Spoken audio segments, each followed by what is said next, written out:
శ్రీమాత్రే నమః. శ్రీ గురుభ్యో నమః.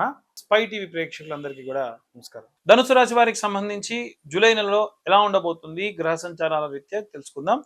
3వ స్థానంలో రాహు, 4వ స్థానంలో శని గ్రహ సంచారాలు. 3వ స్థానంలో రాహు ఉండడం వలన మిస్కమ్యూనికేషన్ చేసేటువంటి వాడు రాహువు. అలాగే అర్ధాష్టమ శని దోషం అనేటువంటిది ఈ రాశి వారికి ఉంది 4వ స్థానంలో ఉన్నటువంటి శని గ్రహ సంచారం వలన. వీలైనంత వరకు కూడా ప్రతి శనివారం నాడు బెల్లం నీళ్లలో కలుపుకొని ఆ నీటిని జమ్మి చెట్టు మొదట్లో వేయడం మంచిది.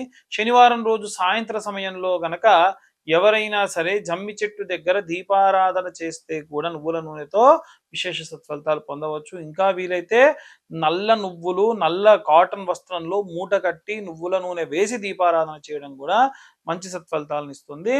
అలాగే ఈ అర్ధాష్టమ శని నుంచి బయటపడేటువంటి వారు ఉన్నప్పటికీ ఈ యొక్క 6వ స్థానంలో కుజుడు రైతులకి, భూమిని నమ్ముకొని వ్యాపారం చేసే వాళ్ళకి అద్భుతమైనటువంటి రిజల్ట్స్ ఇస్తాడు. అయితే సూర్యుడు 7వ స్థానంలో సంచారం చేయడం అనేటువంటిది అంత మంచి ఫలితాలు ఏమి ఇవ్వడు. ఈ రాజకీయ నాయకులకి, గ్రూప్ లీడర్స్కి, టీమ్ లీడర్స్కి, యూనియన్ లీడర్స్కి వీళ్ళందరికీ కూడా మిశ్రమ ఫలితాలే ఉన్నాయి. అంత అద్భుతమైన ఫలితాలు ఏం లేవు. ప్రతికూల పరిస్థితులు ఎక్కువగా గోచరిస్తూ ఉన్నాయి. సూర్యుడికి ప్రతిరోజు కూడా అర్ఘ్యం విడిచిపెట్టడం, పూరెక్కలతో కానీ మిరప గింజలతో కానీ నీళ్లు దోసిట్లో పట్టుకొని ఉదయాన్నే లేవగానే స్నానం చేయగానే సూర్యుడికి అర్ఘ్యం విడిచిపెడితే మంచి సత్ఫలితాలు పొందవచ్చు. అలాగే అష్టమంలో ఉన్నటువంటి బుధ, గురు, శుక్ర గ్రహ సంచారాలు, నవమంలో ఉన్నటువంటి కేతు గ్రహ సంచారం కూడా వీరికి ప్రతికూలమైన పరిస్థితులు ఇస్తుంది. అందుకని వివాహం కానటువంటి అమ్మాయిలు, అబ్బాయిలు, సంతానం కానటువంటి వివాహమై సంతానం కానటువంటి వాళ్ళ కోసము ప్రత్యేకమైన పాశుపత హోమాలు నిర్వహించడం జరుగుతుంది. ఆసక్తి గల వారు కింద ఉన్న నెంబర్ కాంటాక్ట్ చేయొచ్చు.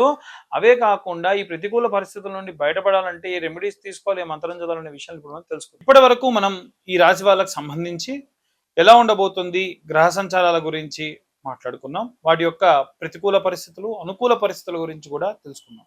ఇప్పుడు మనకి ఈ యొక్క రాశి వారికి ఏ మంత్రం చదవాలి, ఏ రెమెడీస్ తీసుకోవాలి అనేటువంటి విషయాన్ని ఇప్పుడు తెలుసుకుందాం.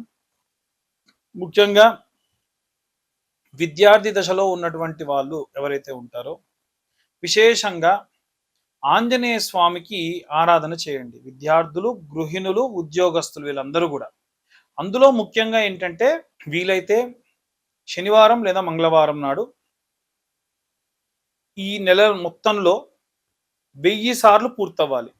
చేసినప్పుడల్లా కనీసం మనం ఒక 100 సార్లు ఇప్పుడు నేను చెప్పేది చేయాలి. ఏమిటి అని అంటే ఒక పేపర్ మీద శ్రీరామ అని రాసి ఆ పేపర్లోనే కింద మీ యొక్క కోరికను కోరుకొని, అంటే కోరికను కూడా రాసి సూది దారంతో లేకపోతే మామూలుగా పూలల్లినట్టుగా ఒక 100 సార్లు రాసినటువంటి పేపర్లని అల్లి ఒక దండలా చేసి ఆంజనేయ స్వామి మెడలో వేయండి.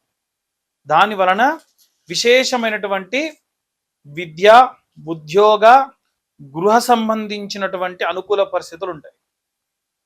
ఎందుకంటే ఆంజనేయ స్వామి వారికి రామనామం పలికి ఆయన మెడలో మీరు వేసేటువంటి కోరిక ఈజీగా తీరుతుంది. అట్లని 100 కోరికలు రాయకండి. వీలైనంత వరకు ఆ 100 కూడా ఒకే రకమైన కోరిక రాయండి. కుటుంబంలో నలుగురు ఉంటే నలుగురు వారి వారి కోరికల్ని ఆ శ్రీరామ అనే దాని కింద ఎవరి కోరిక వారు రాయొచ్చు. ఇలా రాసి ఈ 108 పేపర్లని కూడా ఒక పూలు ఏదైతే అల్లుతారో అలా అల్లండి. వ్యాపారస్తులు ఎవరైతే ఉంటారో మీ వ్యాపార స్థలంలో అమావాస్యకి కూడా పసుపు కొమ్ములతోని దండల అల్లినటువంటి ఆ యొక్క దండని అమ్మవారి మెడలో వేయండి. జనాలు ఎవరైనా సరే మీ షాప్లోకి రాగానే అమ్మవారు కనిపించాలి. అలాగే జనాకర్షణ యంత్రము అని ఉంటుంది, లేదా నరఘోష యంత్రం అని ఉంటుంది. వ్యాపారం బాగా కొనసాగేటువంటి వాళ్ళు ఎవరన్నా ఉంటే వారు దిష్టి తగులుతుంది అనుకుంటే నరఘోష యంత్రాన్ని పెట్టుకోవాలి. ఎవరైనా సరే ఒకవేళ ఈ వ్యాపారం బాగా సాగట్లేదు అనుకుంటే కనుక ఈ యొక్క జనాకర్షణ యంత్రం పెట్టుకోవాలి. ఆ యంత్రానికి సంబంధించి కింద ఉన్న నెంబర్కు కాంటాక్ట్ చేయండి. నేనే స్వయంగా పూజలో పెట్టి సంపాదితాద్యంలో వేసింది మీకు పంపిస్తాను. ఇక రాజకీయ నాయకులు ఎవరన్నా ఉంటే గనక ప్రతి నెల రాజశ్యామల అమ్మవారికి సంబంధించినటువంటి యాగం చేసేటువంటి క్రమంలో ఉంది. ఆ యొక్క యాగంలో పాల్గొనాలి అనుకుంటే కింద ఉన్న నెంబర్కు కాంటాక్ట్ చేయొచ్చు. రాజశ్యామల అమ్మవారికి అభిషేకము, అమ్మవారికి చీర వస్త్రాలు ధరింపచేసి అక్కడ అమ్మవారి దగ్గర ఆచ్ఛాదన చేసినటువంటి ఆ యొక్క ఆ చీరని అలాగే ఆ యొక్క వస్త్రములను మీరు స్వీకరించి హోమంలో పాల్గొనడం వల్ల విశేషమైనటువంటి సత్ఫలితాలు పొందవచ్చు. ఇక ఈ యొక్క రాజశ్యామల యాగంలో పాల్గొనేటువంటి వారికి ఎలాంటి లాభాలు ఉంటాయంటే, ప్రమోషన్ రాని వారికి ప్రమోషన్స్ వస్తాయి. అలాగే ఉద్యోగంలో ఇంకా ఏదైనా సరే ఇంకో చోటికి బదిలీ అవ్వాలనుకున్న వాళ్ళకి బదిలీ అవుతాయి. రాజకీయ నాయకులకైతే గనక వారు అనుకున్నటువంటి రాజ్య సిద్ధి, రాజ్యలక్ష్మి యొక్క సిద్ధి కలుగుతుంది. కాబట్టి దానికోసం ఈ రాజశ్యామల యాగం అనేటువంటిది సహాయపడుతుంది. అలాగే ఎవరైతే ఈ యొక్క రైతులు ఉంటారో వాళ్ళు అంతకు మునుపు నెలలో నేను చెప్పింది మీకు చాలా సులువుగా, మీరంతా మట్టికి చాలా దగ్గరగా ఉంటారు కాబట్టి జంటనాగులు ఉన్నటువంటి దేవాలయంలో అభిషేకం చేసి ఆ అభిషేకం చేసినటువంటి నీరు కానీ పాలు కానీ ఎక్కడైతే మట్టిలోకి వెళ్తాయో ఆ మట్టి అంతటిని కూడా తీసుకొని వాటిని తీసుకొని వెళ్ళి మీ యొక్క పొలాల్లో చల్లుకోవడం మంచిది. మీ పొలంలో నైరుతి భాగంలో గుమ్మడి పండు అలాగే నిమ్మకాయ పోసి పెట్టండి. పసుపు కుంకుమ వేసే పని లేదు. దీని వలన భూమికి సంబంధించి సారము చాలా అద్భుతంగా పెరుగుతుంది.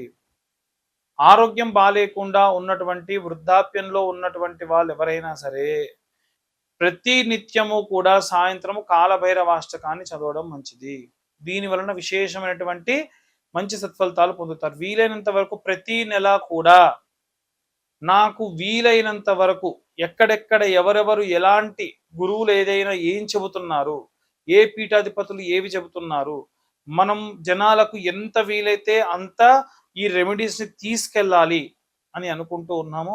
అవన్నీ కూడా మీకు చెప్పడం జరుగుతూ ఉంది. కాబట్టే వీలైనంత వరకు నా ప్రయత్నం నేను చేస్తూ ఉన్నా. మనం దైవిక ప్రయత్నం, మానవ ప్రయత్నం చేయాలి.